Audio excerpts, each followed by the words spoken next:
ሰላም ጤና ይስጥልኝ የፋስት ዴይሊ ተከታታዮች፣ ለአሁኑ መደመጥ አለባቸው ያልናቸውን መረጃዎች ይዘን ቀርበናል።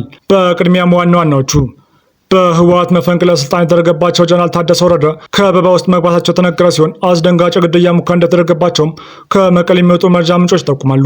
ጀነራሉ ጭንብል በለበሱ ታጣቂዎች የተደረገባቸው ግድያ ሙከራም በኢሳያስ አፈወርቂ ልዩ ትዕዛዝ እንደተፈጸመም ታውቋል። እንመለስበታለን። በሌላ መረጃችን ደግሞ የኤርትራ አየር ክልል በኢትዮጵያ እጅ ለመግባቱና የመቀሌ ሰማይ 24 ሰዓት ክትትል እየተደረገበት ስለመሆኑ ታውቋል። ከዚህም ባለፈ ከ6000 በላይ ድሮኖችም ለጥቃት ዝግጁ መሆናቸው የተሰማ ሲሆን ይህም ህወሓትና ጽምዶን ያስደነገጠ ሆኗል። እነዚህና በኢትዮጵያ መንግስትና በህወሓት መካከል ይቀሰቀሳል ተብሎ በብዙ ፖለቲከኞች ዘንድ እየተነገረ የሚገኘው ጦርነት ላይ ኤርትራን በቀጥታ እንደምትሳተፍ ስለማሳወቁ አክለን ይዘን ቀርበናል። ላይክና ሼር እያደረጋችሁ አብራችሁ እንድትቆዩ ጋበዝን። ወደ ዝርዝሮቹ ተሻገርን።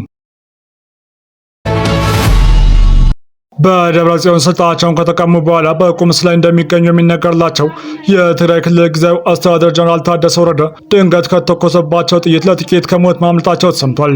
ከፌዴራል መንግስት ጋር ይቀላቀላል በሚል ከትግራይ ክልል እንዳይወጣ የቁም እስረኛ ሆኖ የቆየው ጀነራል ታደሰ ወረደ ላይ የግድያ ሙከራ መፈጸሙን ከመቀሌ ከተማ የደረሰን የመረጃ ምንጭ አመለክቷል።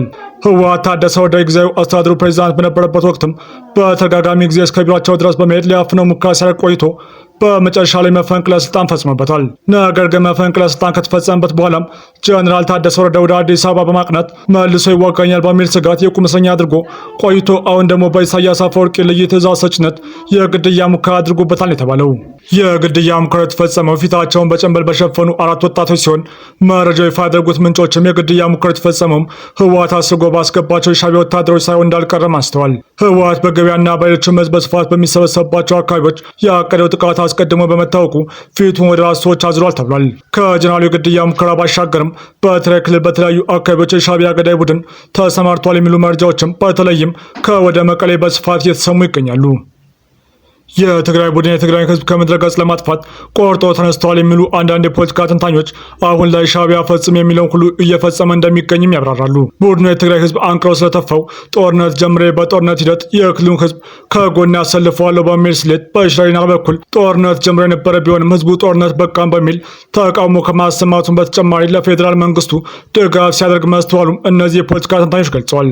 በዚህም የተነሳ ቡድኑ አሁንም ሌላ አደገኛ ስትራቴጂ ነድፎ ብቅ ያለ ሲሆን የሀውዜን አይነት ጥቃት በህዝቡ በስፋት በሚሰበሰብባቸው ቦታዎች ለመፈጸም እቅድ መያዙንም አረጋግጧል። ቡድኑ ይህንን ተግባር ለማድረግም በርካታ የሻዕቢያ ገዳይ ቡድኖችን በክልሉ በትኗል ያሉ ሲሆን እነዚህ የሻዕቢያ ገዳይ ቡድን አባላትን በገበያ ማዕከላት፣ በሆስፒታሎች፣ በመናኸሪያዎች ወይንም ደግሞ በእምነት ተቋማት ላይ ያልጠበቀ ጥቃት እንዲፈጽሙ ትዕዛዝ ሰጥቷቸዋልም ብለዋል። ቡድኑ ጥቃቱን ካስፈጸመ በኋላም የሀውዜን ጥቃት በደርግ እንዳሳበበ ሁሉ ይህንንም በፌዴራል መንግስቱ ላይ በማላከክ የትግራይን ህዝብ ለማደናገር እንቅስቃሴ ላይ እንደሚገኝ ነው የገለጹት። በቀጣይ መረጃ የኢትዮጵያ አየር ኃይል እንኳን ኤርትራን ከዛም አልፎ እስከ ህንድ ውቅያኖስ ድረስ ጥቃት የመፈጸም አቅም መገንባቱን በጀነራሉ በኩል ይፋ አድርጓል። የኢትዮጵያ ብሔራዊ ጥቅም እስከ ህንድ ውቅያኖስ የሚደርስ መሆኑና አየር ኃይሉም ይህንን ለማስጠበቅ አቅሙን እየገነባ እንደሚገኝ ገልጿል። የኢትዮጵያ ብሔራዊ ጥቅም በታላቁ ህዳሴ ግድብ ላይ ብቻ የሚገደብ ሳይሆን እጅግ ሰፊና እስከ ህንድ ውቅያኖስ የሚደርስ መሆኑን የኢትዮጵያ አየር ኃይል አስታውቋል። የአየር ኃይሉ ምክትል አዛዥ ብርጋዴር ጀነራል መሰረት ጌታቸው እንዳሉት ተቋሙ ይህን ሀገራዊና ቀጠናዊ ጥቅም ለማስጠበቅ የሚመጠን ጠንካራ አቅም ለመገንባት ተቀም በትጋት እየሰራ ይገኛልን ብለዋል። ይህም የኤርትራን አየር ክልል በኢትዮጵያ አየር ኃይል ቁጥጥር ውስጥ አስገባው ያስብሏል። የኢትዮጵያ አየር ኃይል ምክትል አዛዥ ብርጋዴር ጀነራል መሰረት ጌታቸው ከኢዜአ ጋር ባደረጉት ቃለ ምልልስ እንደገለጹት የኢትዮጵያ ብሔራዊ ጥቅም እጅግ በጣም ሰፊና እስከ ህንድ ውቅያኖስ የሚዘልቅ ነው ብለዋል። አየር ኃይሉም ለዚህ ሀገራዊና ቀጠናዊ ጥቅም የሚመጥን የላቀ መከላከል አቅም ለመገንባት ሌት ተቀን እየሰራ እንደሚገኝም ገልጸዋል። ምክትል አዛዡ አክለውም ባላጋራ ኃይሎች የቱን የሚያክል ፍላጎትና ዛቻ ቢኖራቸውም የአየር ኃይሉን የመከላከል አቅም በየቀኑ እየጨመረ መምጣቱ በሚገባ ስለሚረዱ ጥቃት ከመሰንዘር መቆጠባቸውን ገልጸዋል። የአየር ኃይሉ ከአፍሪካ አገራት ጋር ሲነጻጸርም አሁን ላይ ያለበት ደረጃ እጅግ ከፍተኛ መሆኑን የጠቆሙት ብርጋዴር ጀነራል መሰረት በተለይም በቴክኖሎጂ በእውቀትና ራስን ችሎ በመስራት በኩል ኢትዮጵያ ከፍተኛ ድርሻ እንደምትይዝም አስረድተዋል። ይህ በእንዲህ እንዳለ የመቀሌ ሰማይ 24 ሰዓት በአየር ክትትል እንደሚደረግለት የተነገረ ሲሆን ከዛ ባሻገርም ኢትዮጵያ በቀን ከ6790 የሚደርሱ የድሮን ጥቃቶችን የማካሄድ ዝግጅት ላይ እንደደረሰችም ተነግሯል።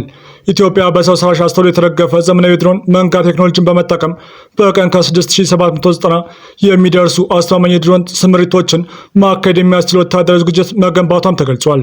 ተቋሚ ምንጮች እንደጠቆሙትም ሀገሪቱ 679 በሰው ሰራሽ አስተውሎ የሚመሩ ረቂቅ ድሮኖችን ከተለያዩ ወታደራዊ ወታደራዊ ማዕከላት በተመሳሳይ ጊዜ በማስነሳት የተለያዩ የጠላት ኢላማዎችን በአንድ ጊዜ ማጥቃት የሚያስችል የተቀናጀ አቅም መገንባቷም ተነግሯል። ይህ አዲሱ አቅም በትንሹ በቀን 10 የተቀናጁ የድሮን ጥቃቶችን ማለትም 10 ሲባዛ በ679 6790 ታሳቢ ያደረገ በመሆኑ በቁጥርም ሆነ በቴክኖሎጂ ጥምረት በአሁኑ ወቅት በቅርብ ርቀት እንኳን የሚከተለው የአፍሪካ ሀገር እንዳይለም ተመላክቷል። በድሮኖች ላይ የተገጠመው ሰው ሰራሽ አስተውሎትም ድሮኖቹ እርስ በርሳቸው መረጃ እየተለዋወጡ የጠላትን ወታደራዊ እንቅስቃሴ በራሳቸው ጊዜ እንዲለዩ የጠላትን የአየር ክልል የጠላትን የአየር መከላከያ ስርዓትም ሰብረው በመግባት የተሰጣቸውን ታርጌት በከፍተኛ ጥራት እንዲመቱ ያስችላል ተብሏል። የዚህ አዲስ ቴክኖሎጂ ዝግጅትም አጠቃላይ የውጊያ የበላይነትና አፈጻጸም በጦር ግንባር ውሎ በተግባር እንደሚገለጽም ተጠቁሟል።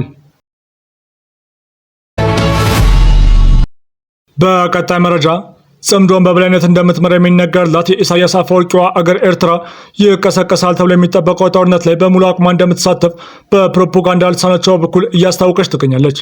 ኤርትራ ሙሉ በሙሉ ወደ ጦርነት እንደምትገባ ማረጋገጫ መስጠቷን ኢንጂነር ግዳይ ተናግረዋል። ከሻቢያ ዘንድ የጠራ መረጃ እንደሚያገኙ ቀደም ሲል ጀምሮ የሚነገርላቸው ኢንጂነር ግዳይ ይህን ያሉትን በጋራ መድረክ ስብሰባ ላይ ነው። በስብሰባው ላይ አቶ ጅረኛና አቶ ነአሚን መጣታቸውም ታውቋል። የሰላማዊ ትግል አድራጅና ህዝባዊ እምቢተኝነት አቀጣጣይ ነኝ በሚል የተሰባሰቡት የጋራ መድረክ አባላትም ባለፈው ሰኞ ባደረጉት ስብሰባ ላይ ኢንጂነሩ ይህን ያሉትም ስብሰባው ከመጀመሩ በፊት ለአጭር ደቂቃ በሚደረገው የመረጃ ልውውጥ ላይ ነው። ከሁለት ሳምንት በፊት በጋራ መድረኩ ትነግን የሚወክሉት አቶ አባይ ግዳይ የቅናት ጉዳይ ነው፣ ውጊያው ይጀምራል ሲሉ ኢንጂነር ግዳይ ይፎክራሉ እንጂ አይዋጉም በማለት ሻቢያ የሚያራምደውን አካሄድ አስተጋብቶ ነበር። ከቀድሞ የትነግ መስራቾች መካከል አንዱ ናቸው የሚባላቸው ኢንጂነር ግዳይም ከሻቢያ ጋር ጥብቅ ቁርኝነት እንዳላቸው በተለያዩ ጊዜያት መረጃዎች ወጥቶባቸዋል። ግዳይ ከቲፒኤልኤፍ ጋር የተሻለ ትብብር እንዲኖር የሚደግፉ አቋም ነበራቸው። ይህም ከሌሎች የትነግ መሪዎች ጋር የአመለካከት ግጭት ፈጥሮ እንዳስነሳባቸው የሚያመላክቱ መረጃዎች አሉ። ከአቶ አባይ ግዳይ ጋር በተመሳሳይ አቋም ትነግ የሚወክለውን መንገድ ለማንጸባረቅ በጋራ መድረክ ውስጥ በሌላ አደረጃጀት የተወከሉት ኢንጂነሩም ትነግን አስመልክቶ ከአቶ አባይ መስማቸውን ጠብቀው ሲናገሩ እሳቸው ግን ትነግን በማያስደስት መልኩ በስብሰባው ላይ ሀሳብ እንደሚሰጡ የአዲስ ሪፖርት የዋሽንግተን ተባባሪ ስብሰባ ተሳታፊዎችን በመጥቀስ በተደጋጋሚ መዘገቡ ይታወሳል። ከማን ጋር እንደምንዋጋ ያወቀ አይመስለኝም በማለት የመንግስትና የአሜሪካን ግንኙነት እሳቸው ባላቸው ዲፕሎማቲክ መስመር እንደሚያጠሩት መናገራቸውን፣ ይህም በወቅቱ የትነግ አቋም ሆኖ ሲነገር ከነበረው ጋር ይጋጭ እንደነበር ያመላከቱት እንዳሉም ኢንጂነሩ ከሻቢያ ጥርት ያለ መረጃ እንዳላቸውም ጥርጥር የለውም። በጋራ መድረኩ የሻቢያ ወኪል ከሆኑት ከአቶ ነአምን ጋርም ተናበው እንደሚንቀሳቀሱም አብይ መረጃ ነው። በዕለቱ ስብሰባ ላይ ከእስራኤል ጥቃት በኋላም የሻቢያ አመራሮች በቀጥታ ጦርነት ውስጥ እንደሚሳተፉም ማረጋገጣቸውን የገለጹት የዜና ባለቤቶቹ ከላይ በተገለጸው አግባብ መሰረትም መረጃው ተመላክቷል። በሌላ በኩል በዚህ ስብሰባ ላይ መነጋገሪያ በሆነና በአዲሱ ዓመት በመላ ሀገሪቱ ረብሻ ለማስነሳት እንዲቻል በተለያዩ ሚዲያዎች በሚደረጉ ቅስቀሳ ዘመቻ ላይ ምደባ ላይ አቶ ነአምን ጀዋር አይመደብ ማለታቸውን ተከትሎ አቶ ጅረኛ ምን አገባ አንተ፣ እሱ ተጠይቆ እምቢ በል እንጂ አንተ ምን ቤት ነህ በማለታቸውም ክርክር ተነስቷል። በዚሁ መነሻ በተጀመረ ሰጥ አገባም አቶ ነአምን ዘለቀ ጀዋር ብዙ ጊዜ ሲጋበዝ ስለማይገኝ እሱ ካሁን በኋላ አናስተናግድም በሚል አቋማቸው በመጽናታቸው የኦሮሞ ነጻ አውጪ ሰራዊት አካል ቃል አቀባይ አቶ ጅረኛ ይህን ማለት አትችልም በማለትም ለጀዋር ያላቸውን ድጋፍም አሳይተዋል። በተደጋጋሚ ጀዋር ከሰራዊቱ ጋር እንደሚሰራም ተጨማሪ ማሳያ ተደርጎ የተወሰደው የአቶ ጅረኛ ንግግር ተከትሎ አቶ ያሬድ ሰብሳቢ በመሆናቸው ለማስማማት ሲሞክሩም ታይተዋል። ጭቅጭቁ በመካረሩም እየተመናመነ ባለው የጋራ መድረክ ውስጥ ሙግቱ ከሌሎችም ተካቶ ጭራሽ እንዳይበተን አቶ ያሬድ ከአቶ ነአምን የጽሁፍ መልእክት ተልኮላቸው ስብሰባው ተበትኗል። የተወዳጆቻችን ቤተሰቦች ለአሁን ለእናንተ ይመጥናሉ ብታደምጧቸው ታተርፉባቸዋላችሁ ብለን የምራጥ ጥናቶች መረጃዎቻችን እስካዳምጣችኋቸው ነበሩ። በተመሳሳይ ሀገራዊና ቀጠናዊ ጉዳዮችን እስክንገናኝ ቸር ቆዩ።